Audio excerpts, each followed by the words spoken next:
2. The Earth Under the Martians. Chapter 1. Underfoot. In the first book, I have wandered so much from my own adventure to tell of the experiences of my brother that all through the last 2 chapters I and the curate have been lurking in the empty house at Halliford, whither we fled to escape the black smoke. There I will resume. We stopped there all Sunday night and all the next day, the day of the panic, in a little island of daylight, cut off by the black smoke from the rest of the world. We could do nothing but wait in aching inactivity during those 2 weary days.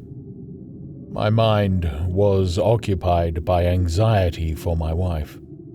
I figured her at Leatherhead, terrified, in danger, mourning me already as a dead man.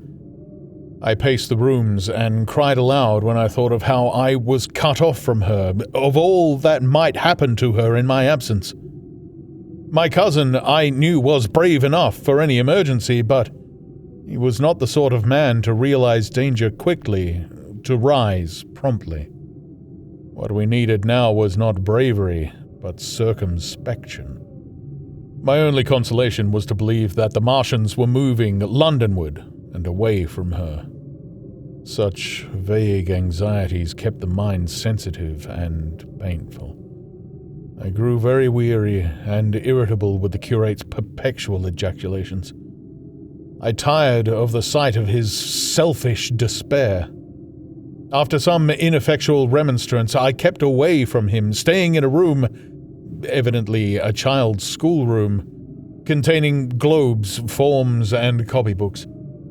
When he followed me thither, I went to a box room at the top of the house and, in order to be alone with my aching miseries, locked myself in. We were hopelessly hemmed in by the black smoke all that day and the morning of the next. There were signs of people in the next house on Sunday evening, a face at a window and moving lights, and later the slamming of a door. But I do not know who these people were, nor what became of them. We saw nothing of them the next day. The black smoke drifted slowly riverward all through Monday morning, creeping nearer and nearer to us, driving at last along the roadway outside the house that hid us. A Martian came across the fields about midday, laying the stuff with a jet of superheated steam that hissed against the walls, smashed all the windows it touched, and scalded the curate's hand as he fled out the front room.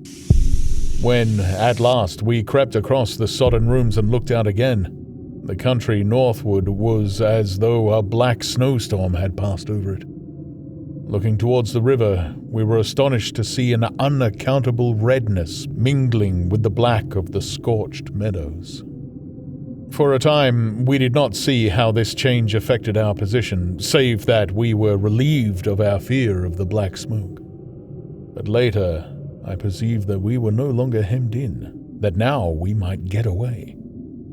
So soon as I realized that the way of escape was open, my dream of action returned, but the curate was lethargic, unreasonable.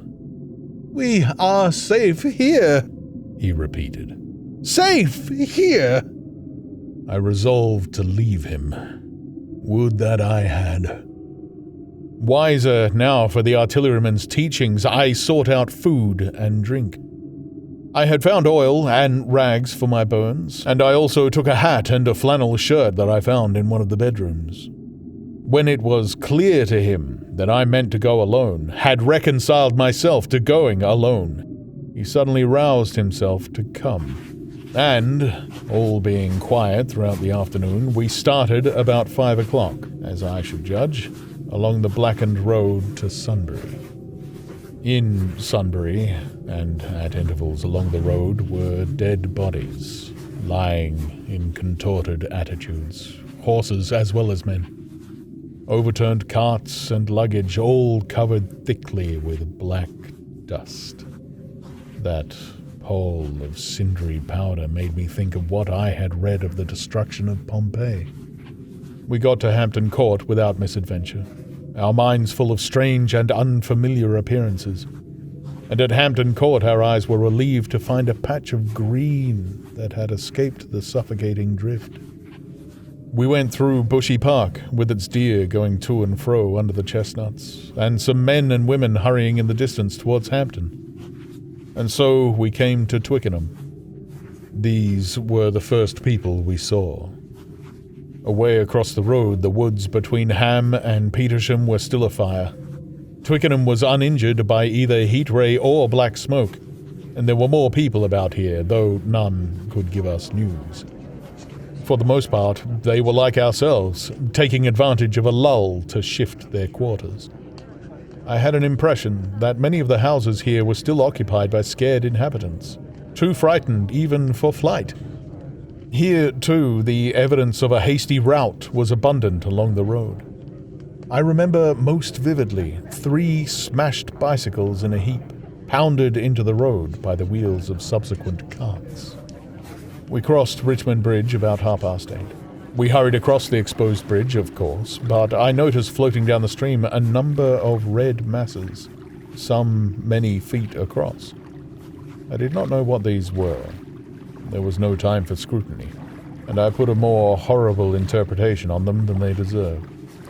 Here again, on the Surrey side, were black dust that had once been smoke and dead bodies. A heap near the approach to the station.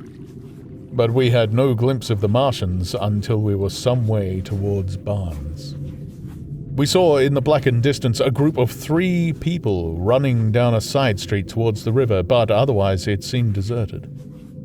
Up the hill, Richmond town was burning briskly. Outside the town of Richmond, there was no trace of the black smoke. Then, suddenly, as we approached Kew, came a number of people running, and the upper works of a Martian fighting machine looming in sight over the housetops, not 100 yards away from us. We stood aghast at our danger, and had the Martian looked down, we must immediately have perished. We were so terrified that we dared not go on, but turned aside and hid in a shed in the garden. There the curate crouched, weeping silently and refusing to stir again. But my fixed idea of reaching Leatherhead would not let me rest, and in the twilight I ventured out again.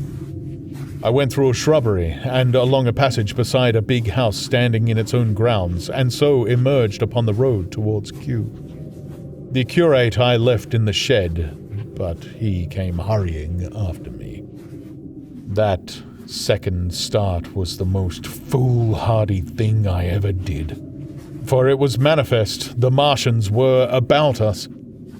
No sooner had the curate overtaken me than we saw either the fighting machine we had seen before or another, far away across the meadows in the direction of Kew Lodge.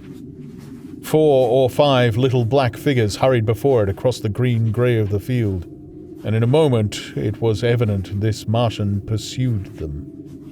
In 3 strides he was among them, and they ran radiating from his feet in all directions.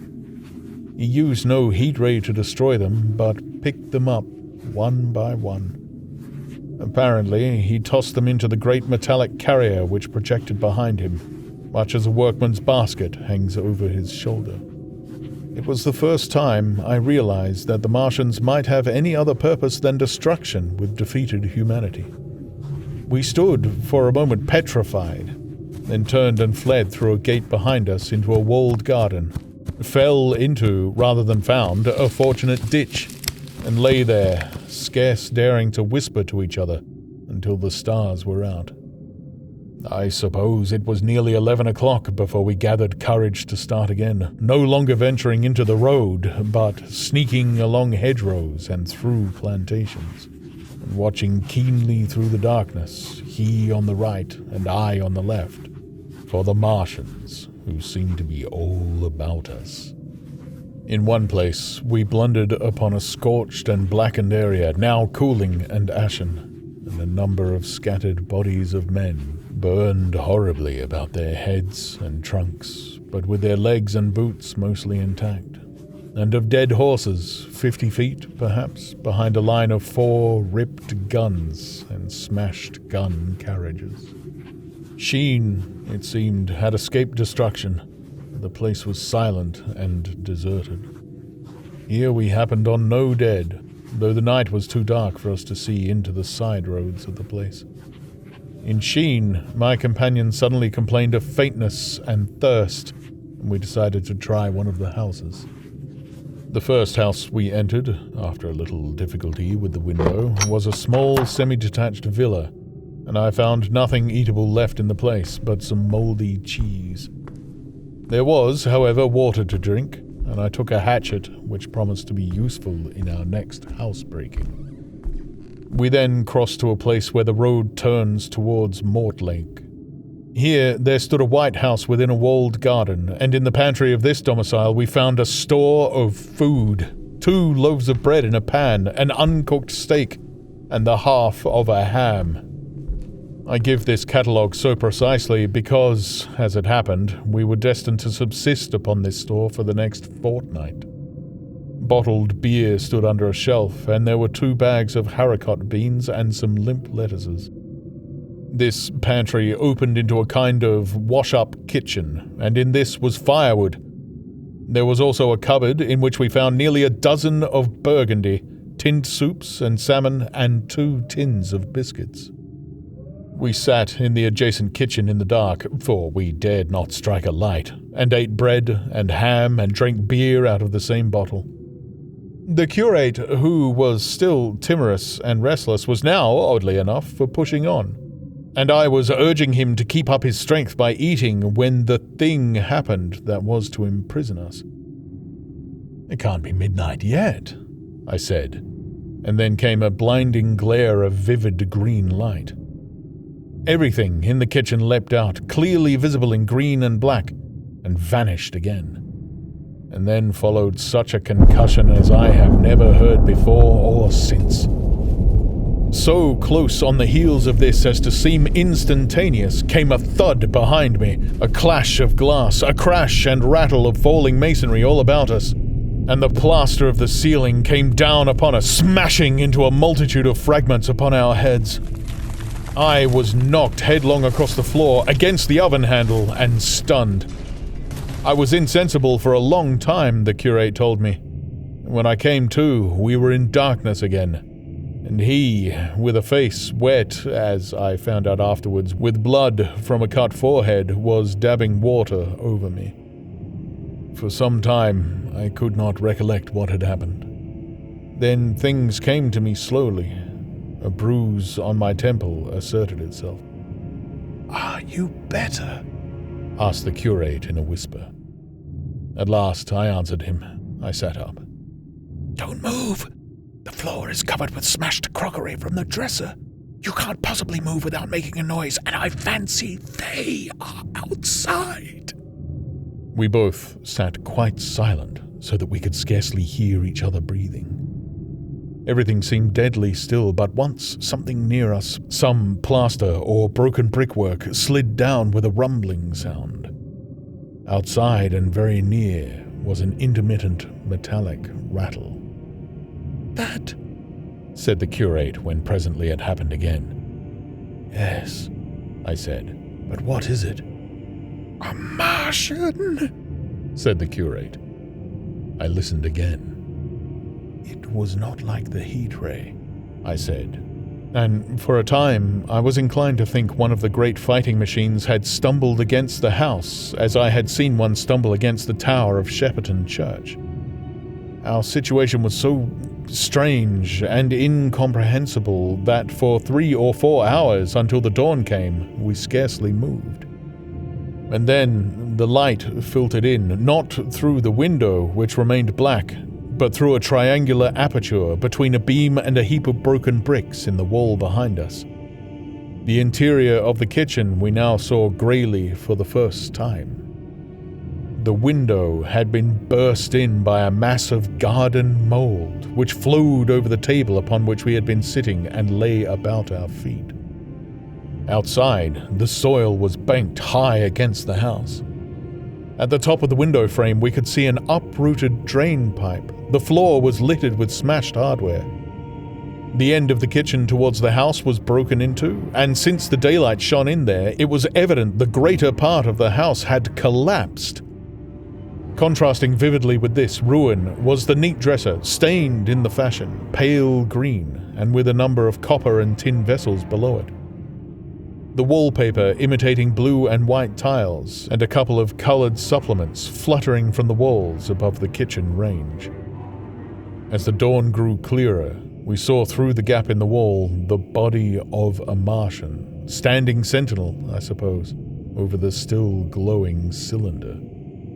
At the sight of that, we crawled as circumspectly as possible out of the twilight of the kitchen into the darkness of the scullery. Abruptly, the right interpretation dawned upon my mind. "The 5th cylinder," I whispered. "The 5th shot from Mars has struck this house and buried us under the ruins." For a time the curate was silent, and then he whispered, "God have mercy upon us." I heard him presently whimpering to himself. Save for that sound, we lay quite still in the scullery. I, for my part, scarce dared breathe, and sat with my eyes fixed on the faint light of the kitchen door. I could just see the curate's face, a dim oval shape, and his collar and cuffs. Outside there began a metallic hammering, then a violent hooting, and then, again, after a quiet interval, a hissing like the hissing of an engine. These noises, for the most part problematical, continued intermittently, and seemed, if anything, to increase in number as time wore on. Presently, a measured thudding and a vibration that made everything about us quiver, and the vessels in the pantry ring and shift, began and continued. Once, the light was eclipsed, and the ghostly kitchen doorway became absolutely dark.